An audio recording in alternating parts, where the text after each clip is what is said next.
All right, let's welcome into Straight Fire a big time guest who played in Liga MX. He played for the U.S. national team. He's been to a bunch of games at SoFi for the World Cup. Jonathan Bornstein. John, how you doing, man? Jason, thank you for having me here. I'm doing really well. I think just like all the followers, all the listeners, just been enjoying this World Cup as it's been going on here in the United States, right? So, big buzz about the U.S. Exciting win yesterday, and more than anything, just happy to be talking about it with you here on the show, Yeah. Jason. So the wife and I, we were able to get tickets and we went up to Santa Clara, just parachuted in for the game. And I will say, like, I've been to a bunch of sporting events. By far, it was the number one sporting event I'd ever been to, only to get ruined by the Flo Balogun red card, which I got to ask you about that. Listen, I'm sure you've gotten some red cards in your day, Jonathan. Just be real, be honest. Your thoughts on the red card? I mean, when I originally saw it, obviously I thought it was a challenge that was very accidental, right? And for them to be able to go back and slow it down and go through that entire process of video assisted review and for the I just felt like it wasn't fair to the US and to Flo because he was not trying to do that. It wasn't malicious. Both guys are kind of going for the ball. And then if you go back in the World Cup, first game for Argentina, Messi has a very similar challenge against a defender in like the 25th minute that Yep. they look at, they decide it's not a red card.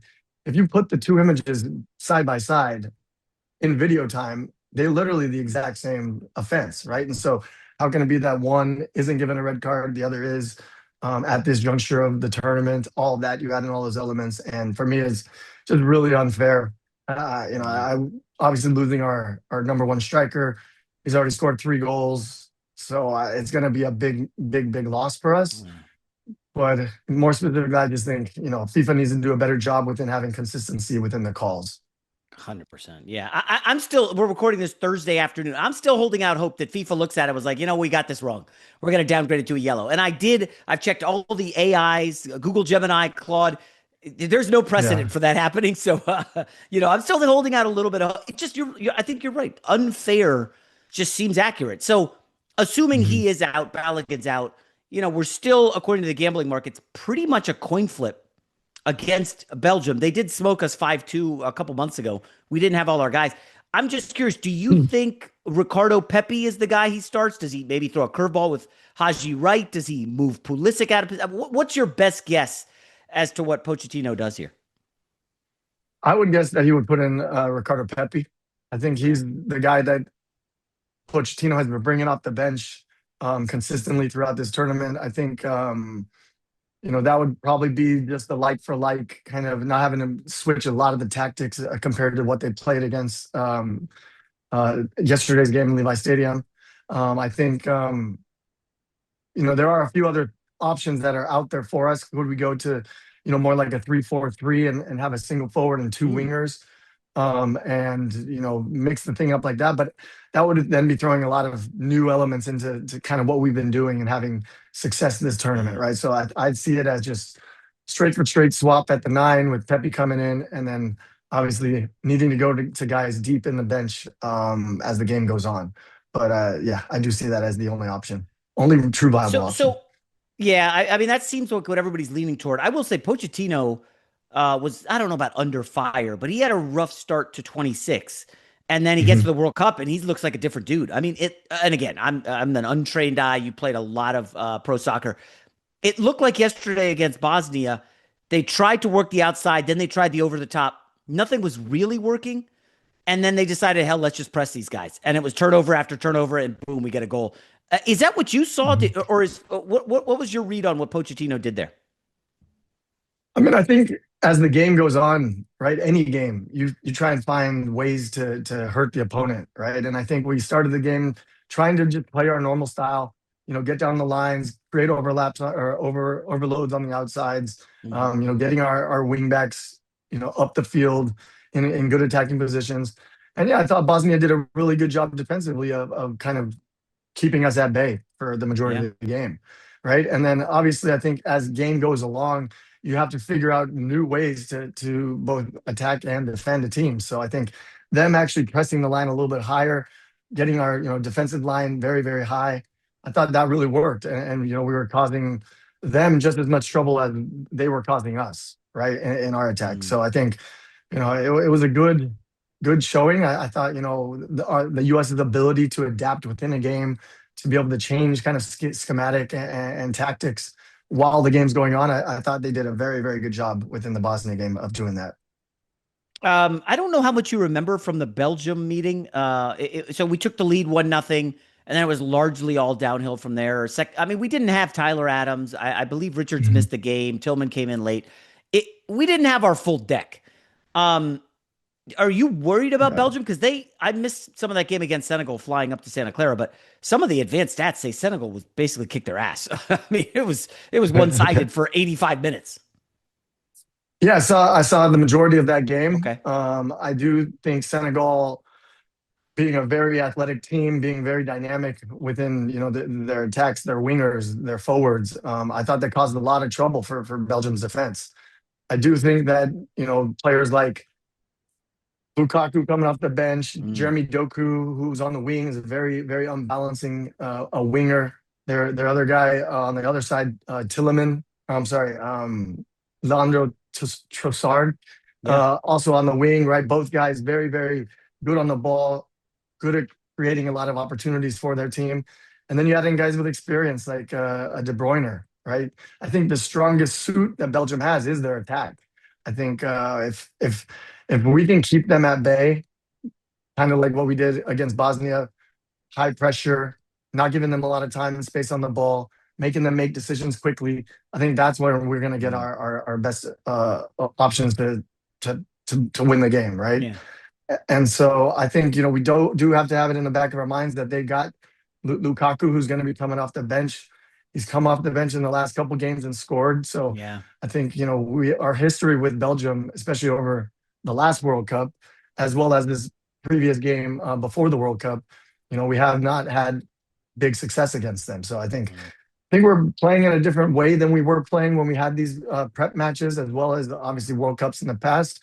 So I think we have the best chance of any that we've ever had of getting a victory in this round of 16 match. What do you make? And again, I think it's nonsense, but again, I didn't play for the U.S. national team like you did. What do you make of this whole? We hadn't beaten a European nation in the last 5 years. It was like 10 matches or something.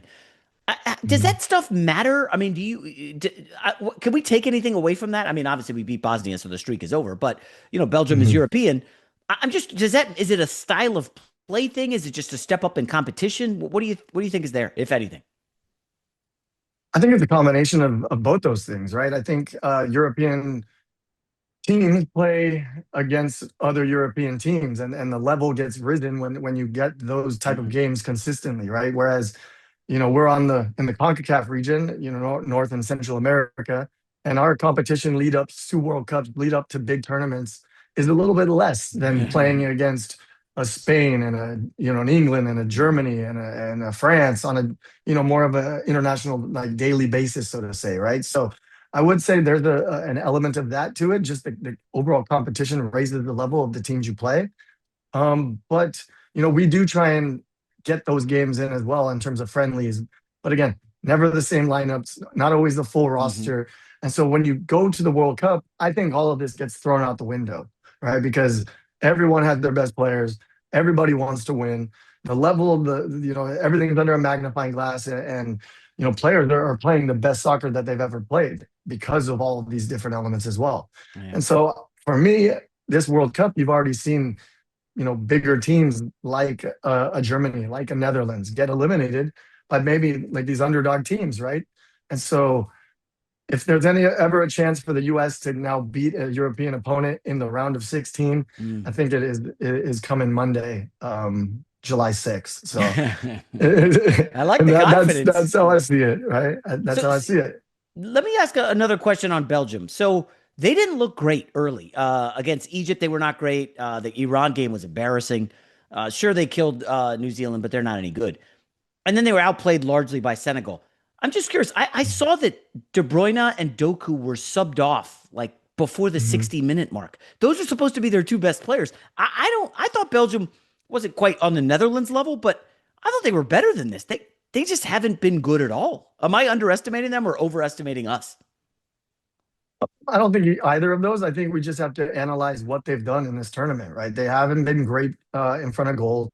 They've been getting a lot of their production from players who are coming off the bench. Mm, But that being said, these are all so very like elite athletes who play on their team. And so I think to underestimate them going into this game would be something right. that we should not do, would be negative, just because, although you can't just flip a switch when you're playing this game, these guys are ready for big matches. And they have been creating a lot of opportunities, just probably not finishing these opportunities.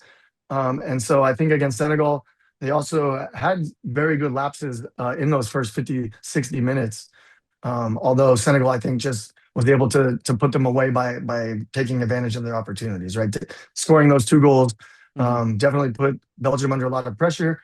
And then again, they brought in those, I would say, super subs, especially with Lukaku, who then Yeah. came in, changes the entire dynamic of the game. Big body, big presence up top, very strong, able to get on the ball and both score a goal and then also help, set up a couple goals, right? So I think we have to be wary of all of it. We need to be playing on our front foot, playing our game the way we've been playing with the energy and the togetherness that we've been playing throughout this entire tournament. I think take away only the Turkey game of that type of Yeah. style, and we should be at least able to compete, if not win this game going Yeah. forward. Let me ask you about the USA bench. So obviously Balogun, if he's suspended, you put in Pepe, and then does depth become an issue? I'm just reading what Pochettino's done, taking out the Turkey game. It seems like the guys he trusts are Berhalter, Reyna, and Mhm. Pepe. Is that safe? Because the defense did look shaky against Turkey on the back line. I'm just curious. Do you think there's any defenders on the bench or anyone maybe I'm missing that he does trust? I mean, usually in these type of big games, you're not really switching out a lot of defenders, Mm, right? I think we've seen it consistently throughout all the teams in the World Cup. Your defensive line, unless someone gets hurt or if someone is just having a very bad game, defensive units tend to stay together, right? Because if you're playing well with consistency over the tournament, it's hard to come in as a defender. Just and also within my experience, right? I was ever on the bench, it was always more difficult to come in as a left back than it was to maybe come in as a winger or a midfielder or a mm, forward. And so that being said, I do think some guys have given themselves a good chance. I'd say the only defenders really would be our outside guys with Joe Scally or Austin Trusty, okay. who would be guys you would consider bringing in off the bench if if our wing backs are getting a little tired from going up and down the field. But I do think over the tournament and guys who've been coming off the bench, yeah, we're looking at more of a Gio Reyna in terms of like a more creative option, maybe as well. Brendan Aronson could potentially be Um, an attacking, threat that played in the Turkey game, but could also potentially see minutes. And if we're looking to now have to replace Pepe because he was the guy coming on for yeah. for for Flo, then you're looking at someone more like Haji Wright, right, who I think could easily do the job as well. Big body, someone who can bring a spark to our Mhm. attack if need be. Yeah. Let's look big picture, Jonathan, at the World Cup. Obviously, France is a pretty clear favorite. Argentina probably second, and then Spain finally seemed to wake up today, and they just eviscerated Yeah. Austria. But would you say Yeah. those are pretty much the top three, or is there somebody you think that can crack that trio? No, I think you're pretty spot on there, Jason, with that assessment. I think France has looked very good throughout the entire tournament. Pretty handed victory in the round of 32. Almost looked like they were skating through the game at times, right? Where it just looked like it was coming off so easy to them. Argentina, we're about to see them tomorrow, but their ability to obviously have well their guy Messi has the ability to just change a game like no one else in the game today, right? And so I do see their team running very hard and knowing that this could be Messi's last like chance at another World Cup and maybe his last big tournament of his career. And so I see definitely Argentina and France as top two. France, I think, maybe out nudging Argentina even at this point, just with Yeah. the performances that they've had and their overall complete team that they're competing with. So July 5th it could be the game of the World Cup. England at Mexico. They've got to go to Azteca, and it's going to Mhm. be a very tall order. My pick before the tournament was England, but I didn't anticipate Mexico being this good at home. Remember, they've had a couple Mhm. rough cycles. You know the Liga MX well. Mexico's kind of been down a little bit, but they look like a completely different beast at home. Yeah, I think I saw a stat that they've only lost 5 games and or maybe even less games at Azteca over the last 40 something games. Oh, So jeez. I would have to we'd have to go look it up, but I just remember off my mind they've lost very few games at Azteca over the history of international games at that stadium. And so add in that 12th man, right? The fan base being there primarily will be from Mexico. You say that same thing for the U.S. right here on home soil. These type of things actually add to players running Yeah. harder.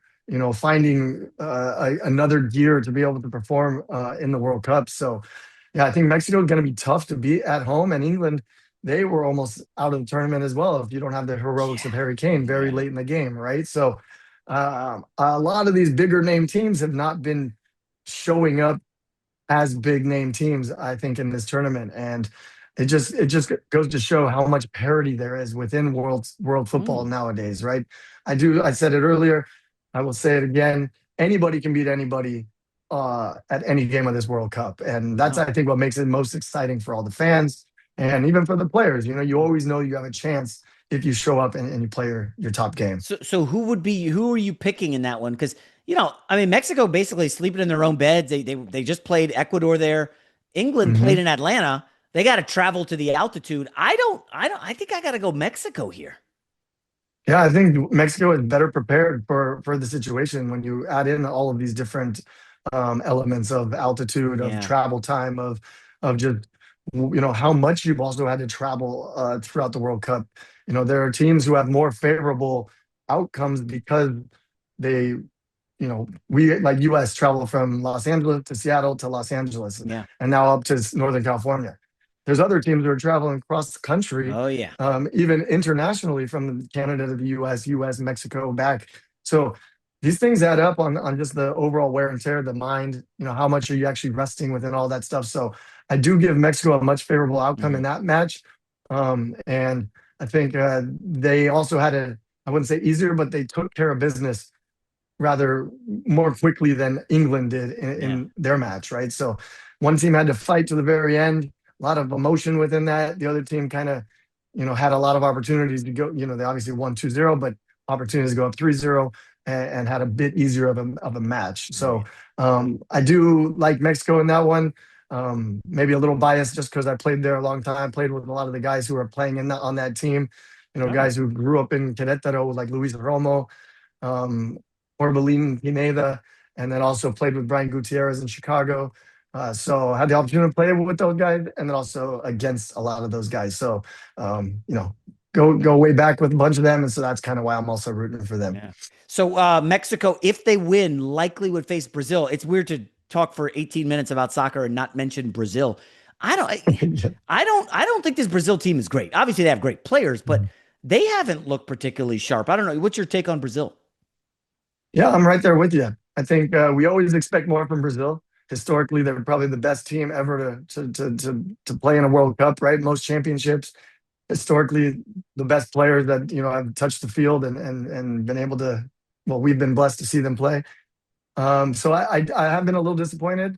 Um, Brazil is one of those ones you can't ever count out either, Right. right? I thought Japan might be the team to upset them, and I actually, you know, if I were to be betting on the games, I would have bet that Japan was going to win that game. And when they scored that first goal, I thought I Yeah. was onto something. But Same. then again, you got really talented players, on Brazil, attacking-minded players who find a way to get it done, who play in the top European clubs in the world, play in the top competitions in the world. And so that experience they bring to them. And it's almost like you can never count them out, even if they're losing late in the game. So, hopefully that I would like to see them go a little bit further. But, you know, we'll have to wait and see. I think they Yeah. need to bring their best game for this round of 16 matchup. All right, so last one. We haven't talked really individual players. Obviously, Messi's greatness, but it feels like they use the phrase golden generation a lot. I mean, Hmm. have you ever seen a golden boot leaderboard that's more stacked than this? I mean, Holland, Kane, Mbappe, like Mbappe, there's just too many Messi. good. I don't know. Is this like the best you've ever seen it in terms of like just scoring machines? I mean, I think so. I think getting the most consistency from your top players and of those names we mentioned, I think Mbappe is on track to just obviously Messi broke the record of Yeah.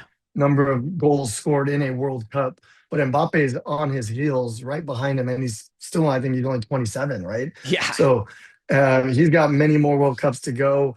We'll definitely be seeing these records just broken and rebroken, and I think for years to come. But it is impressive to see so many top players, top strikers, and top attacking players from so many different countries scoring so many goals. I think Yeah. it just it's great for the fan, it's great for the game, and hopefully it only continues into these even more pressing rounds as it goes. Yeah. All right. Jonathan Bornstein, former U.S. national team player. Obviously, have a great July 4th. Enjoy the July 6th game.